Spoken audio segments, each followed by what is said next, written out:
প্রিয় দর্শক, আপনাদেরকে আমন্ত্রণ জানাচ্ছি চ্যানেল 24 এর নিয়মিত আয়োজন বিবিএস কেবলসের সৌজন্যে এই অনুষ্ঠান আপনারা দেখে থাকেন চ্যানেল 24 এর পর্দায়।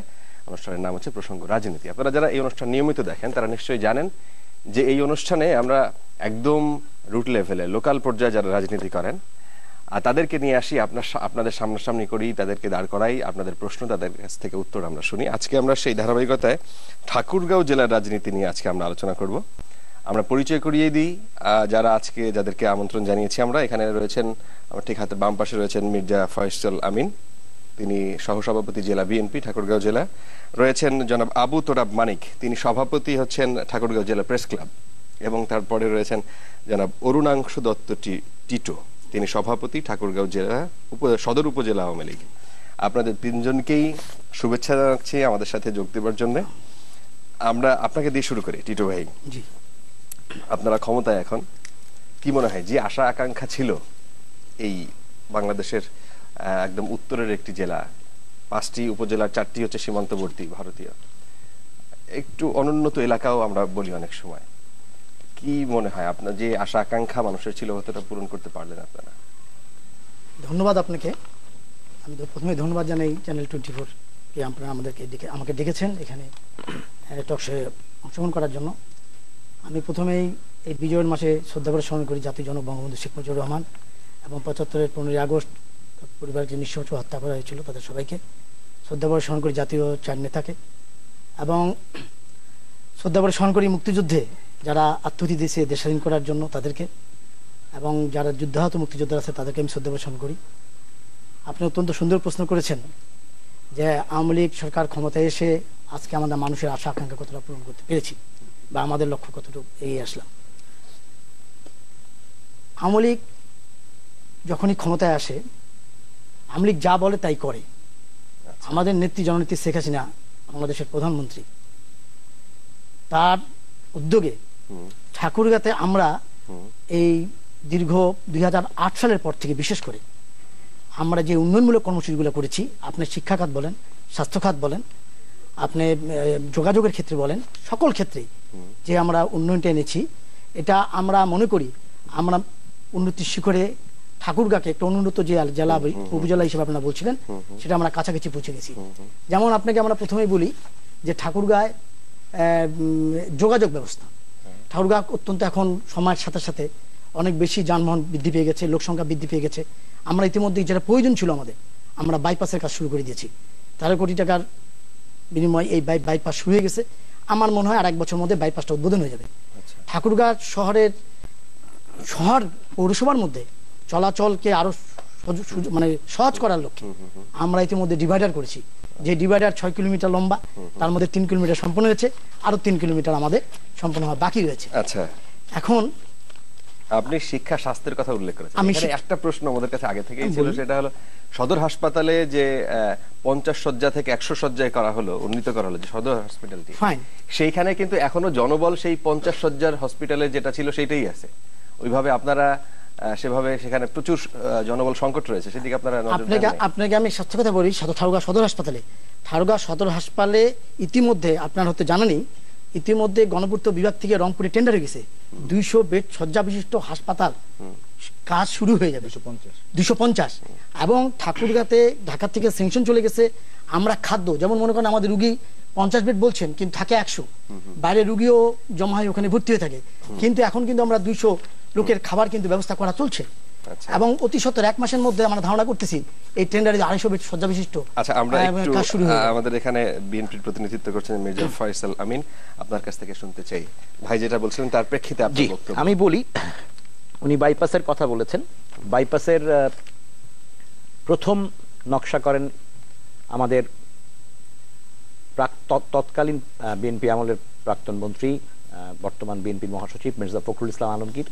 তিনি এটার প্রস্তাব উত্থাপন করেন এবং এটা তখন একনেকে পাশও হয়। কোন সময়? এটা বিএনপির পিরিয়ডে, আচ্ছা 2001 থেকে 2006 পর্যন্ত সেটা পাশও হয়। তারপরে সেই শেষ মুহূর্তে সেটা পাশ হওয়ার কারণে বিএনপি সেটা কাজ শুরু করতে পারেনি। আচ্ছা, পরবর্তীতে আওয়ামী গভর্নমেন্ট ক্ষমতায় থাকার পরেও আজ পর্যন্ত সেখানে একটি ব্রিজ ছাড়া আর কিছুই হয়নি। এটা বাস্তবতা, এটাই সত্যি। অপরদিকে ডিভাইডারের যে কথাটা বলা হলো, ঠাকুরগাঁ বাস স্ট্যান্ড থেকে ঠাকুরগাঁ চৌরাস্তা পর্যন্ত সড়কটি দীর্ঘদিনের সড়ক। এটা প্রায় ব্রিটিশ আমলের সড়ক। ব্রিটিশ আমলের এই সড়কের দুপাশে ছিল শত বছরের সমস্ত পুরনো গাছ। আচ্ছা, এই গাছগুলোকে সমানে নিধন করা হয়েছে এবং বর্তমান আওয়ামী সরকারের ঠাকুরগাঁর ছাত্রলীগের, যুবলীগের, আওয়ামী লীগের নেতাকর্মীরা এই গাছগুলোকে নামকাওয়াস্তে খুব সামান্য মূল্যে টেন্ডারবাজির মাধ্যমে বেচে দিয়ে সড়কটাকে দুপাশে একটু বাড়িয়ে মাঝখানে একটি ডিভাইডার করে দিয়ে বলেছেন যেখানে একটা ডিভাইডার হয়েছে। এখনো ঠাকুরগাঁ শহরে যে যানজট, এটা কল্পনার অতীত। মানুষকে একটি সুন্দর শহর উপহার দিতে গেলে কিছু দূরদৃষ্টি সম্পন্ন নেতৃত্বের প্রয়োজন। সেই নেতৃত্ব ঠাকুরগাঁর বিএনপির মধ্যে এবং আওয়ামী লীগের মধ্যে আসবে, এটাই আমার প্রত্যাশা। আচ্ছা, আপনি যোগ করতে পারেন। এ ব্যাপারে দুজন অত্যন্ত সুন্দর করে বলেছেন। আমি চ্যানেল 24 এবং আপনাকে শুভেচ্ছা জানাচ্ছি আপনাদের দর্শকদের। সত্যিকার অর্থে আমাদের ওখানে একটি ডিভাইডার রোড হয়েছে। এই রাস্তাটি 22 ফিট ছিল আগে, এটিকে 56 ফিট করা হয়েছে এখন। এটি কাজ এখনো শেষ হয়নি, এটি কাজ চলছে। আমরা আশা করতেছি এই কাজটি সম্পন্ন হলে আমরা উপকৃত হব। একইভাবে আমাদের ফয়সাল ভাই যে সময় পাস হয়েছে একনেকে, সেটা আওয়ামী লীগ ক্রেডিট নিচ্ছে শুধুমাত্র। ওই না, আমি ডিভাইড আমি আগে মূল রোডটার বিষয়ে একটু বলি। সেটা হচ্ছে যে মূল রোডের যে বিষয়টি, এটি কাজ চলছে, এগিয়ে গেছে অনেকখানি, অর্ধেক হয়েছে। মাঝখানে ঠাকুরগাঁ চৌরাস্তার যে মূল পয়েন্টটি, সেইখানে জায়গা না থাকার কারণে সেটি প্রশস্ত করা সম্ভব হয়নি। বাকি যে কাজটি হয়েছে সেটি প্রশস্ত করা হয়েছে। তবে ফয়সাল ভাই যে কথাটি বলেছেন যে সড়কে গাছ নিধন, এটি এক অর্থে সঠিক, এক অর্থে অন্যভাবেও বলা যায়। মানে রাস্তা বাড়াতে গেলে তো গাছগুলো কাটতেই হবে।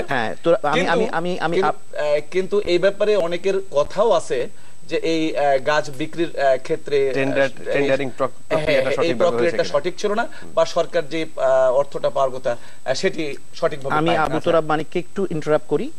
গাছগুলো রেখেও, এক সেকেন্ড প্লিজ, আবু তোরাব মানিককে আমি একটু ইন্টারাপ্ট করি। গাছগুলো রেখেও সড়কটি বাড়ানো যেত। ঢাকা শহরে মিন্টু রোডে বা বিভিন্ন জায়গায় আপনি দেখবেন যে ফুটপাতের দুপাশে রাস্তা আছে, মাঝখানে গাছ আছে। ফুটপাতের গাছ, ওই যে রাস্তা যেখানে গাছগুলো ছিল শত বছরের পুরনো গাছ, এবং এগুলো ছিল ঠাকুরগাঁর সৌন্দর্য। সেই গাছগুলোকে রেখে গাছটাতে যদি আমি ফুটপাত করতাম, গাছের দুপাশে একটু বাড়িয়ে দিয়ে ফুটপাত করে পাশে যদি আমি রিক্সার জায়গা দিতাম বা অটো রিক্সার জায়গা দিতাম, তাহলে আমার মেইন রোডটা স্পেশালি আপনার গাড়ি চলাচলের অভিযোগটা কি? তাহলে এখানে আমার অভিযোগ আয় করার মানে আয়ের উদ্দেশ্যে এবং অদূরদৃষ্টিতা। এখানে আমি একটু ইন্টারাপ্ট করি। আমার বন্ধু মির্জা ফয়সাল আমিন, সে হয়তো এই বিষয়ে তার নলেজে নেই এবং সে অভিজ্ঞতা, সে সঠিক তথ্য নিয়ে আসতে পারেনি। রাস্তার গাছ কেটে যে টেন্ডারটা, এর আগেও উনি একটি প্রোগ্রামে ছিলেন ইন্ডিপেন্ডেন্টে, সেখানে আমাদের উপজেলার চেয়ারম্যান টগর, সেই বক্তব্যের মাঝে উনি কথা বলছিলেন। আমি খুব আফসোস বোধ করছিলাম যে সেখানে হয়তো আমাকে থাকলে খুব ভালো হতো। এই যে গাছ কাটার কথা আগে বলি, গাছ রাস্তা প্রস্তুতির জন্য গাছ কাটতেই হবে। যদি এটা যদি পরিদর্শন করে এটা যদি তদন্ত করা যায়, দেখা যাবে যে রাস্তা যদি 56 ফিট করতে হয়, সেই গাছ কাটার প্রয়োজনীয়তা রয়েছে। তবে এই যে গাছ কাটার বিষয়ে ছাত্রলীগ বলে উনি কথাটা বলেন, এটা একদম অসত্য। কারণ এই গাছ কাটার বিষয়ে সরকার থেকে নিয়মিতভাবে টেন্ডার হয়ে, রাজশাহীতে এটা টেন্ডার হয়েছে, সেখানে ঠাকুরগাঁর ছাত্রলীগ যুবলীগ যায়, সেখানে পার্টিসিপেট করে সেই টেন্ডারে কাজ নেওয়া, এটা একদম মিথ্যা এবং একটা অযৌক্তিক বক্তব্য উনি এখানে পেশ করছেন। আরেকটি কথা বলি, আমি আরেকজন বন্ধু আছে এখানে, তোরা তিনি সাংবাদিক হিসেবে সেটি হচ্ছে ইতিমধ্যে এটা ব্যক্ত করেছেন। আরেকটা কথা শেষ করি। আমার বন্ধু একটা কথা বলছে যে বাইপাসে ওনাদের একনেকে পাস করা ছিল, এই কথাটা আদৌ সত্য নেই। যেটা উন্মুক্ত হতে পারেনি, যেটা আলোর মুখ দেখতে পারেনি, সেটাকে প্রকাশ করার কোনো যুক্তি নেই। উনি বলছেন শুধু একটি মাত্র ব্রিজ ছাড়া। উনি হয়তো দেখেননি, ইতিমধ্যে রাস্তার কাজ শুরু হয়ে গেছে, ইট পড়ে গেছে, সেখানে রেজিং চলছে। উনি হয়তো পাশ দিয়ে গেলে হয়তো, আমি অনেক অনুরোধ জানাচ্ছি, উনি যেন যায় স্পটটা দেখে আসে। আচ্ছা, তার আগে একজন আমাদের সাথে ফোনে লাইনে রয়েছেন, আমরা প্রশ্নটা নিয়ে নিতে পারি তার। হ্যালো, কে বলছেন, কোথা থেকে বলছেন? হ্যালো, জি আমরা শুনতে পাচ্ছি, বলুন কে বলছিলেন? আমি মাহবুব বলছিলাম ঢাকা থেকে। জি, আমার প্রশ্নটা হচ্ছে মির্জা ফয়সালের কাছে। জি, শুনতে পাচ্ছেন? বলেন। আসসালামু আলাইকুম। ওয়ালাইকুম আসসালাম। আমি মাহবুব বলছিলাম। জি জি, আপনার প্রশ্নটা বলুন।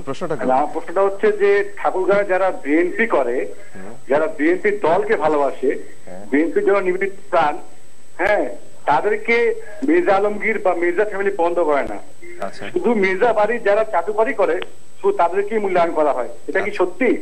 আচ্ছা, আপনাকে অনেক ধন্যবাদ। এই প্রশ্নের উত্তর আমরা শুনবো, পলিটিক্যাল আমরা এক পার্টে পলিটিক্যাল আলোচনা করব, সেই সময় আপনার প্রশ্নের উত্তর হয়তো পাওয়া যাবে। দর্শক, আমরা ছোট্ট বিরতির পর আবার ফিরে আসছি আলোচনা, আশা করি আপনাদের সঙ্গে পাবো।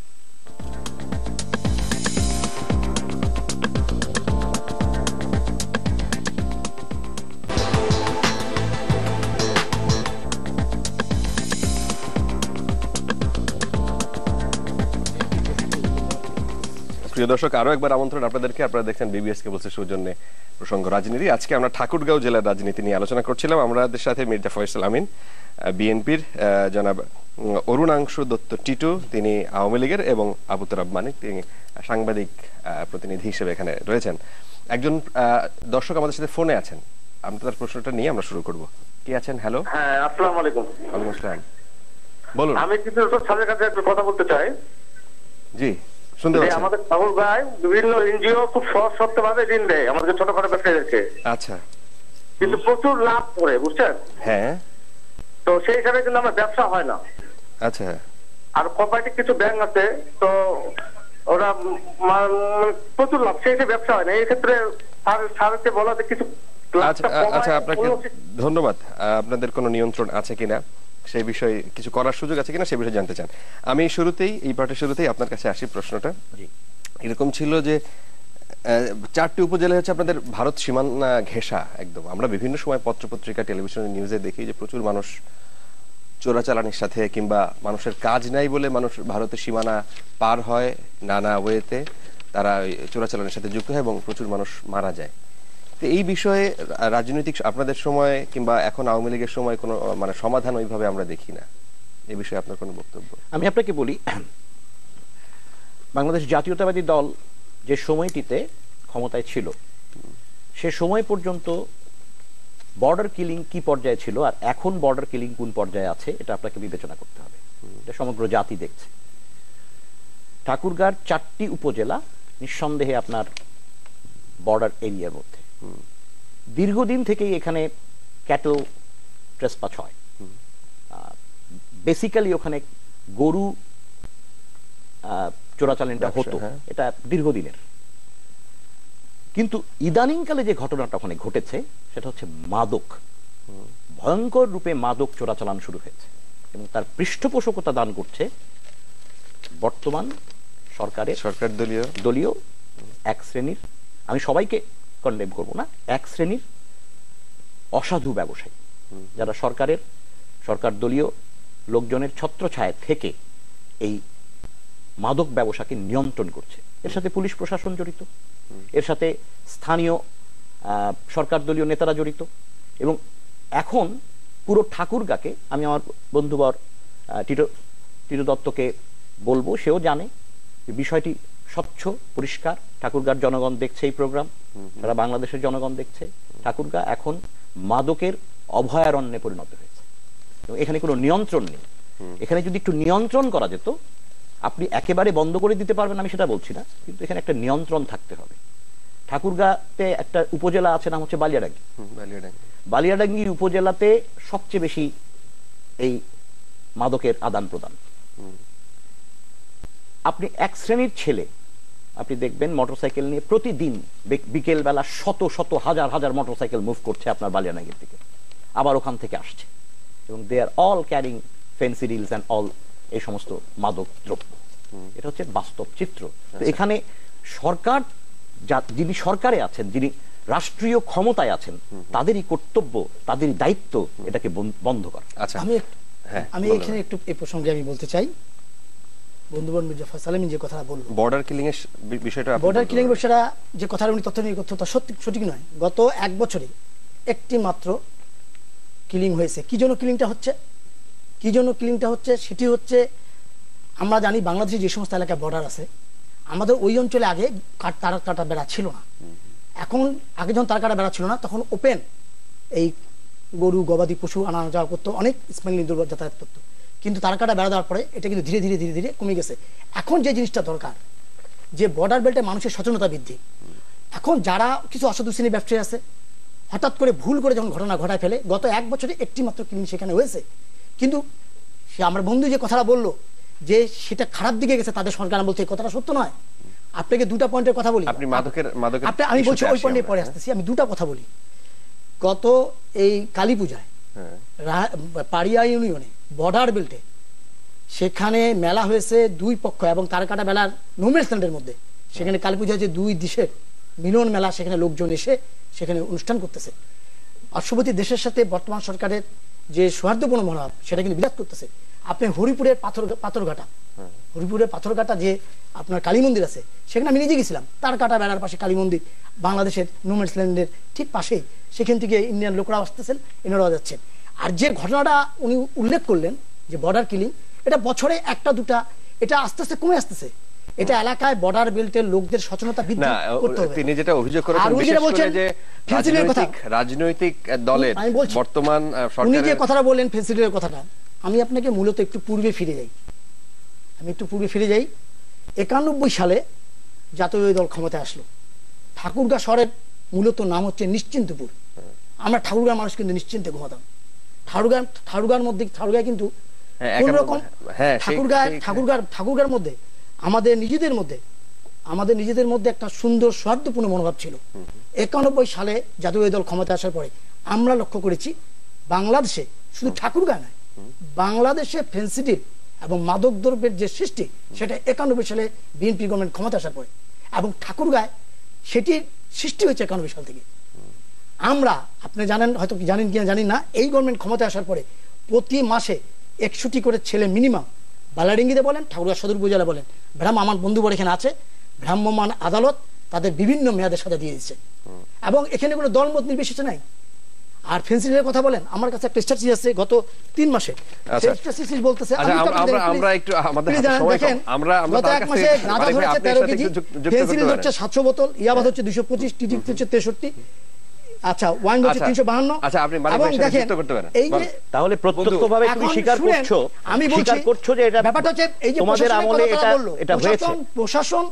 প্রশাসন যে কত সচেতন, এবং প্রতি মাসে 61টি করে ছেলে ভ্রাম্যমাণ আদালতে বিভিন্ন মেয়াদে তাদের মামলা হচ্ছে, এবং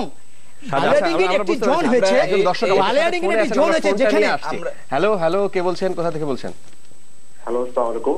ওয়ালাইকুম আসসালাম, বলুন কে বলছেন? আমি দেওয়ান আসাদুজ্জামান ফয়সাল, ঠাকুরগাঁও বিশ্ববিদ্যালয় বাস্তবায়ন ঐক্য পরিষদের সমন্বয়ক।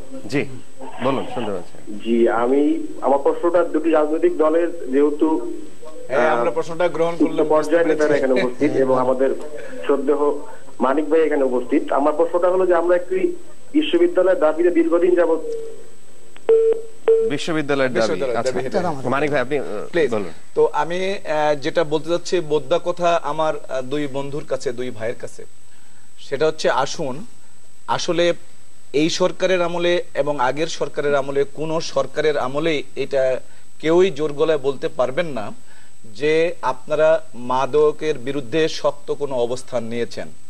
এবং ঠাকুরগাঁ সত্যিকার অর্থে এখন মাদকের স্বর্গ রাজ্য বলা যায়। প্রচুর মাদকের ব্যবসা হয়, প্রচুর ছেলে, এমনকি বিভিন্ন পেশার মানুষও এই মাদকাসক্তের দিকে ঝুঁকছে। যে অভিযোগটা তার কাছ থেকে ছিল যে সরকার দলীয়, বলছি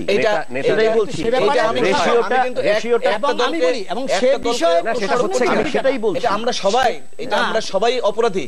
আসুন সবাই মিলে, আপনিও তো লড়াই কমিটির সদস্য, এবং প্রশাসনের যে ভূমিকাটা, প্রশাসন যে এবং বর্তমান সরকার প্রশাসনকে যেভাবে নিয়ন্ত্রণ করে, সেই মাদককে নিয়ন্ত্রণ করার জন্য যে ভূমিকা নিছে, সে ব্যাপারে আপনার কি মতামত? এইজন্য আপনি বলেন না যে এটা কি ভূমিকা নেওয়া হয়নি? এইজন্য আমি আপনাকে বলছি যে আপনি আসেন, উনি আসেন, আমরা আসি, সবাই আসি, সবাই মিলে আমাদের ঠাকুরগাঁয়ের ব্যাপক জনস্বার্থে আমরা মাদকের বিরুদ্ধে একটা অভিযান শুরু করি, মাদকটাকে বন্ধ করি, আগামী প্রজন্মকে ভালো করবার জন্য এখনই দরকার, এখনই এগিয়ে আসা দরকার। আমি আবু তুরাব বানিক, আমার বন্ধুবর, তার কাছে একটা প্রশ্ন করব।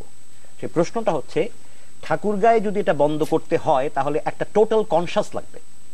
সকলের সম্মিলিত প্রচেষ্টা লাগবে। আমি জিজ্ঞেস করি, আজকে আপনাদের যে ল অ্যান্ড অর্ডার কমিটি, যে এখানে বাংলাদেশ জাতীয়তাবাদী দলের পক্ষ থেকে কাকে নিয়েছেন আপনারা মেম্বার হিসেবে?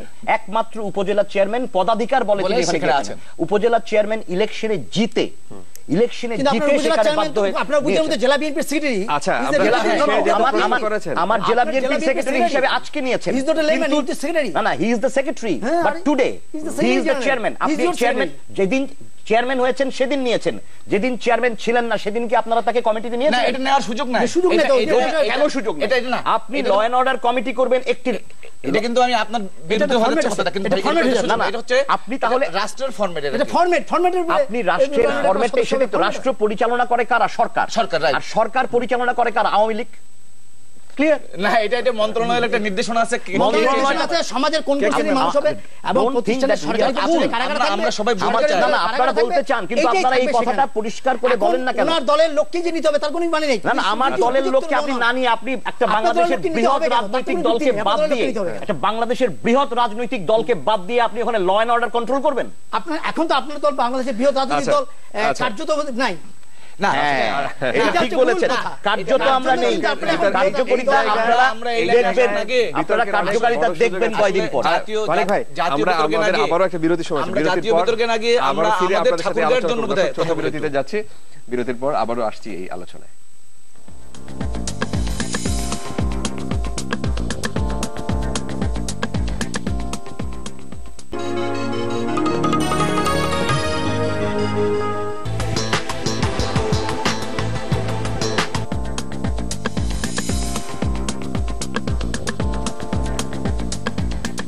প্রিয় দর্শক, আরো একবার আমন্ত্রণ। প্রসঙ্গ রাজনীতি আপনারা দেখছেন চ্যানেল 24 এর পর্দায়।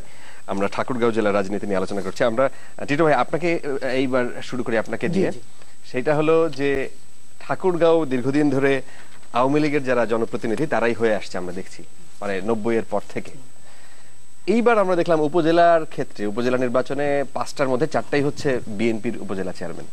কি মনে হয় আপনাদের? একটু আপনি 90-এর দশকের কথা বলতেছেন, আমি আপনাকে একটু ফিরে যাই আরো পিছে। দেশ স্বাধীনের পর থেকে এ পর্যন্ত যত গণতান্ত্রিক নির্বাচন হয়েছে, শুধুমাত্র একবার 2001-এ বিএনপি সেখানে ঠাকুরগাঁও সদরে নির্বাচিত হয়েছে। আর অন্য জায়গায় যেটা প্রশ্ন এসে গেল যে জাতীয় পার্টি বা আমাদের অ্যালায়েন্সের, সেই জায়গায় কেন উপজেলায় এরকম আপনাদের একটা পতন?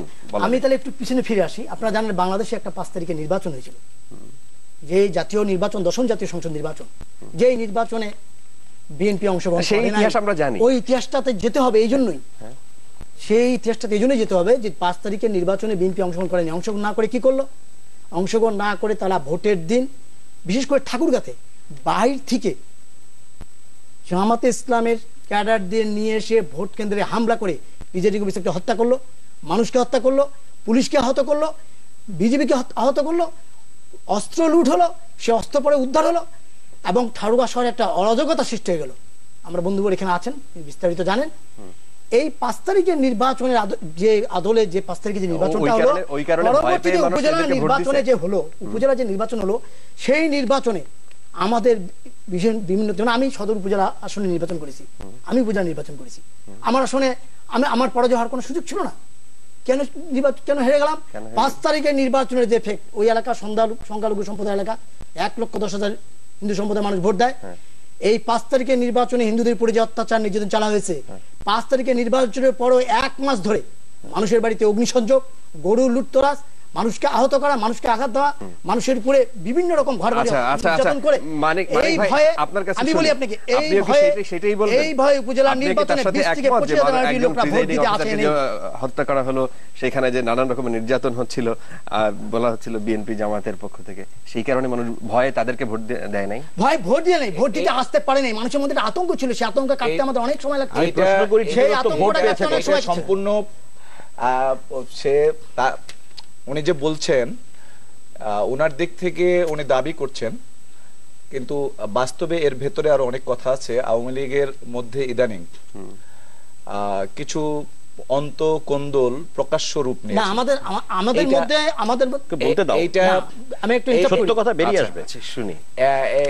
এইটা আমাদের এই জেলা সম্মেলন কিছুদিন আগে হলো আওয়ামী লীগের, সেখানে প্রকাশ্য পরিপূর্ণ কমিটি এখনো হয়নি, সেখানে প্রকাশ্যভাবে বোঝা গেছে, মানুষ বুঝতে পেরেছে যে তাদের মধ্যে একটা সমস্যার সৃষ্টি হয়েছে। কথাটা সত্য না, এটা গণতান্ত্রিক নির্বাচনের মধ্য দিয়ে জেলা সম্মেলন হয়েছে। আচ্ছা বাংলাদেশ আওয়ামী লীগ এটা গণতান্ত্রিক দল। শুনতে দাও, তুমি বলতে দাও। উনি তো মিথ্যা বলছেন, তোমরা তো মিথ্যা কথা বলছে, বলবো মিথ্যা কথা বলছে, বলুক, মিথ্যাটাই শোনো। আচ্ছা শুনি, বলেন, আপনি বলেন। আচ্ছা ঠিক আছে, আমি এটা মিথ্যা বললাম, এটা অসত্য বললে সুন্দর দেখায়, তো সরাসরি মিথ্যা বলা। হ্যাঁ, তাহলে আমি অন্তত একটা আমার বন্ধুর কাছে প্রশ্ন করি, সেটা হচ্ছে যে রানী শঙ্কলে একজন বিএনপির প্রার্থী ছিল এবং ওই প্রার্থীকে জামাত ইসলাম সাপোর্ট করে, কিন্তু আওয়ামী লীগের প্রার্থী ছিল চেয়ারম্যান 3 জন। 3 জনের মোট ভোটে দেখা গেছে বিএনপির প্রার্থীর চেয়ে অনেক বেশি, বাট 3 জনে কি জিতছেন? জিতেন নাই। জিতেছেন আওয়ামী লীগের সমর্থিত প্রার্থী আমাদের একজন, সেটা ঠিক আছে, বাট আওয়ামী লীগের নেতা তো সেটা নিয়ে আমাদের দেখার বিষয় না। না ঠিক আছে, আমরা এটা আমি জেনুইন কথাটা বলতে চাই ভাই। তারপরে এখানে বিএনপি জিতলেন, ঠিক একইভাবে হরিপুরে আওয়ামী লীগের যে প্রেসিডেন্ট, ওনাকে প্রার্থী করা হয়নি, কারণ প্রেসিডেন্টের আপন চাচাতো ভাই তিনি বিএনপির প্রার্থী। হয়তো কৌশলে আরেক মানে আর সাবেক যিনি উপজেলা চেয়ারম্যান ছিলেন আওয়ামী লীগের, তাকেও প্রার্থী করা হয় নাই, আওয়ামী লীগের সেক্রেটারিকে প্রার্থী করা হয়েছে, সেখানেও ওই কারণে হয়তোবা হেরে গেছেন। তো এই ধরনের বিষয়গুলোর কারণে কিছুটা জয় পরাজয়ের ব্যাপার আছে।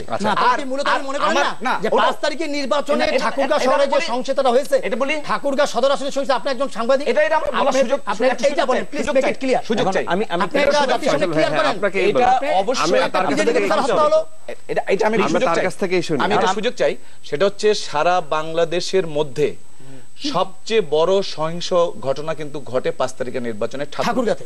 এবং বাংলাদেশ সময় না, 44 বছরে না, এর আগেও প্রিজাইডিং অফিসার কোন ভোট কেন্দ্রে মারা যায়, এবং অনেক প্রিজাইডিং অফিসার ভোট কেন্দ্রে মার খায়, অনেক প্রিজাইডিং অফিসার উড্র হয়ে চলে আসে কাগজপত্র নিয়ে। এই ধরনের আচ্ছা ফয়সাল ভাই, আপনার কাছে শুনে এই বিষয়। আমরা এখানে মিথ্যে কথা বলছি না, যদি বলে থাকি অসত্য বলছি। মিথ্যে আর অসত্যের মধ্যে পার্থক্য। জি প্লিজ, আমার প্রশ্নটা ছিল যে 5ই জানুয়ারি নির্বাচনে ভয় পেয়ে মানুষ উপজেলা নির্বাচনে ভোট দিতে যায়নি। 5ই জানুয়ারি নির্বাচনে শুধু ঠাকুরগাঁওতে না, সারা বাংলাদেশে যে সহিংস ঘটনাগুলো ঘটেছিল সেটা ছিল জনগণের স্বতঃস্ফূর্ত আন্দোলনের কারণে। 5ই জানুয়ারি নির্বাচনকে এদেশের জনগণ প্রত্যাখ্যান করেছিল। আন্দোলনের একটি অংশ ছিল 5ই জানুয়ারি নির্বাচনকে প্রত্যাখ্যান করা। অপরদিকে পরবর্তীতে বিএনপি তার রাজনৈতিক কৌশলে যখন উপজেলা নির্বাচনে অংশগ্রহণ করে, সেই উপজেলা নির্বাচনের প্রথম, দ্বিতীয়, তৃতীয়, চতুর্থ বিভিন্ন ধাপে নির্বাচন করা হয়েছিল, এবং সেই ধাপগুলোতে প্রথম, দ্বিতীয়, তৃতীয় ধাপে জনগণ তাদের সুস্পষ্ট রায় বিএনপিকে দিয়েছিল। এবং আপনি খেয়াল করলে দেখবেন যে প্রত্যেকটি নির্বাচনে বিএনপি বিপুল ভোটে জিতে আসছিল। এখন আওয়ামী লীগ তার চিরাচরিত স্বভাবে যে বক্তব্যগুলো উপস্থাপন করে সেটা হচ্ছে যে আমরা সহিংসতা করেছি। প্রিজাইডিং অফিসারকে যে হত্যা করা হয়েছিল, সেটা প্রিজাইডিং অফিসারকে সাধারণ মানুষ হত্যা করেনি, প্রিজাইডিং অফিসার নিহত হয়েছিল পুলিশের গুলিতে, এবং পোস্টমর্টম রিপোর্টে সেই পুলিশের গুলির কথা উল্লেখ করা আছে। জনগণ যদি প্রিজাইডিং অফিসারের কাছ থেকে রাইফেল ছিনিয়ে নিয়ে, ও কি বলবে আমি জানি, আপনার ইন্টারাপ্ট করার সুযোগ নেই জনাব অনুরাংশ। আমি শেষ করি, সময় দেব, আমি সময় দেব। রাইফেল ছিনিয়ে নিয়ে যদি প্রিজাইডিং অফিসারকে হত্যা করে থাকে, তাহলে রাইফেল ছিনিয়ে নিয়ে পুলিশকে হত্যা করলো না কেন? আমার প্রশ্নটা খুব স্বাভাবিক, সাধারণ মানুষের প্রশ্নটা স্বাভাবিক। জনগণ যদি রাইফেল ছিনিয়ে নেয়, প্রিজাইডিং অফিসারকে হত্যা, প্রিজাইডিং অফিসার একটা, এই প্রিজাইডিং অফিসার আমাদের কেরানি স্যারের ছেলে, যে কেরানি স্যারকে মির্জা ফখরুল ইসলাম আলমগীর এখনো পা ছুঁয়ে সালাম করেন। এই প্রিজাইডিং অফিসার একজন স্কুলের শিক্ষক, এবং তিনি বিএনপি পন্থী একজন মানুষ। তাকে হত্যা করার কোনো কারণ এখন আমি বিএনপি পন্থী মানুষের নেই। এখন এই আন্দোলনগুলো বিভিন্ন জায়গায় ঘটেছে, এগুলো বিভিন্ন জায়গায় বিভিন্ন রকম আকার নিয়েছে, বিভিন্ন জায়গায় বিভিন্ন রকম শেপ নিয়েছে। জনগণ যখন একটা আচ্ছা, এইটা আমরা বুঝলাম। ছোট্ট প্রশ্ন ছিল, আপনি উত্তর দিতে চেয়েছিলেন আপনার। হ্যাঁ, আমার একটা প্রশ্ন ছিল মির্জা ফ্যামিলি, মির্জা ফখরুল ইসলাম আলমগীর বর্তমানে ঠাকুরগাঁও বিএনপির সভাপতি এবং বিএনপির মহাসচিব, তারা সিনিয়র নেতাদেরকে সেভাবে মূল্যায়ন করা হয় না। সিনিয়র নেতাদেরকে শুধু না, মানে ওখানে অনেক নেতা আছে। বিএনপির সহসভাপতি আমি বিএনপিতে 8 জন সহসভাপতি আছে, আমি হচ্ছি 8 নম্বর সহসভাপতি। বিএনপিতে আমার আগে আরো 7 জন সহসভাপতি আছেন। সেখানে উনি যদি শুধু মির্জা পরিবারকেই, যারা চাটুকারিতা করে মির্জা পরিবারের, উনি বলেছেন যে যারা চাটুকারিতা করেন তাদেরকেই গুরুত্ব দেন, তাহলে ওখানে তৈমুর সাহেবের মতন একজন লোক, পয়গাম আলীর মতন একজন লোক, অ্যাডভোকেট ডালিম চৌধুরীর মতন একজন লোক, ওবায়দুল্লাহ মাসুদের মতন একজন লোক, যারা মির্জা পরিবারের সাথে কোনোভাবেই সম্পৃক্ত নয়, তাহলে বিএনপির মূল নেতৃত্বে কিভাবে আসলেন? একজন ওখানকার তৈমুর রহমান হচ্ছেন বর্তমান উপজেলা চেয়ারম্যান এবং বিএনপির সাধারণ সম্পাদক, পয়গাম আলী হচ্ছে সাংগঠনিক সম্পাদক, ওবায়দুল্লাহ মাসুদ হচ্ছে আমাদের ফার্স্ট জয়েন্ট সেক্রেটারি এবং ডালিম চৌধুরী হচ্ছে আমাদের ফার্স্ট সিনিয়র ভাইস প্রেসিডেন্ট। তাহলে এই নেতৃত্ব কিভাবে ঠাকুরগাঁতে আসে? তো এই ধরনের চিন্তাভাবনা যারা করেন, আপনাদের কাউন্সিল কবে নাগাদ হতে পারে? আমাদের কাউন্সিল আমাদের কেন্দ্র থেকে বলবে, খুব শিগগিরই আমাদের কাউন্সিল হওয়ার সম্ভাবনা আছে। আমাদের কাউন্সিল বিভিন্ন জেলাতে শুরু হয়েছে, আমরা ছাত্র দলের কাউন্সিল শুরু করেছি, আমরা বিভিন্ন জায়গায় কাউন্সিল করছি, আমাদের এটা চলমান প্রক্রিয়া। এটা আওয়ামী লীগের কাউন্সিল কিছুদিন আগে হলো, সভাপতি সেক্রেটারি আছে, কিন্তু পূর্ণাঙ্গ কমিটি এখনো ঘোষণা করা হয় নাই। আমরা আরো আলোচনা করব, আমরা ছোট্ট বিরতির সময় আছে, বিরতির পর আপনাকে সময় দেব, ছোট্ট বিরতির পর আবার দর্শক ফিরে আসছি এই আলোচনায়।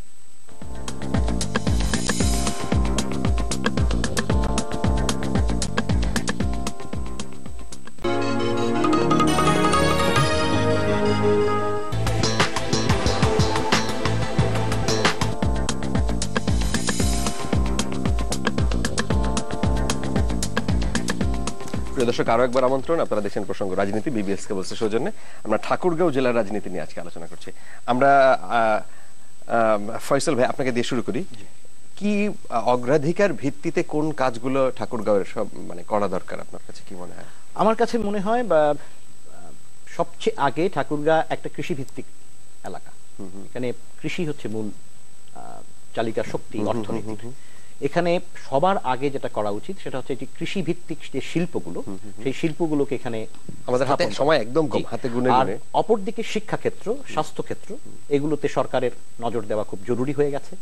এবং বিশ্ববিদ্যালয় তো একদম পজিটিভলি, বিশ্ববিদ্যালয়ের যে বিষয়টা আছে এটা আমি বলতে যাচ্ছিলাম, এখানে একটি প্রাইভেট পাবলিক বিশ্ববিদ্যালয়ের ও দাবি দীর্ঘদিন থেকে আছে এবং একটি আমাদের কিছু ছোট ভাই যারা এটা নিয়ে ইতিমধ্যে আন্দোলন চলছে, তারা বিভিন্ন পত্র পত্রিকায়, ফেসবুকে, সারা জেলায় তারা সেমিনার সিম্পোজিয়ামে আন্দোলন করছে।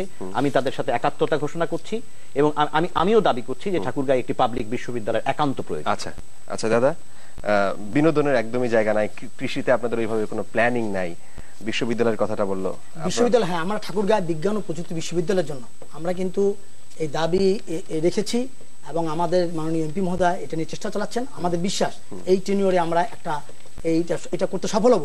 পাশাপাশি আমাদের যেটা মূল লক্ষ্য ছিল, আমাদের কিন্তু লক্ষ্য ছিল আর দুটা। সেটা হচ্ছে আমরা কিন্তু এক সময় 96 পরে যখন আমরা ক্ষমতায় আসলাম, তখন কিন্তু ঠাকুরগাঁও ইপিজেড হওয়ার কথা ছিল। আমরা ইপিজেডের আন্দোলন করে ফেলছিলাম এবং ইপিজেড ওখানে চলে আসছিল, কিন্তু আমাদের বন্ধু বোরা তখন ক্ষমতায় ছিলেন।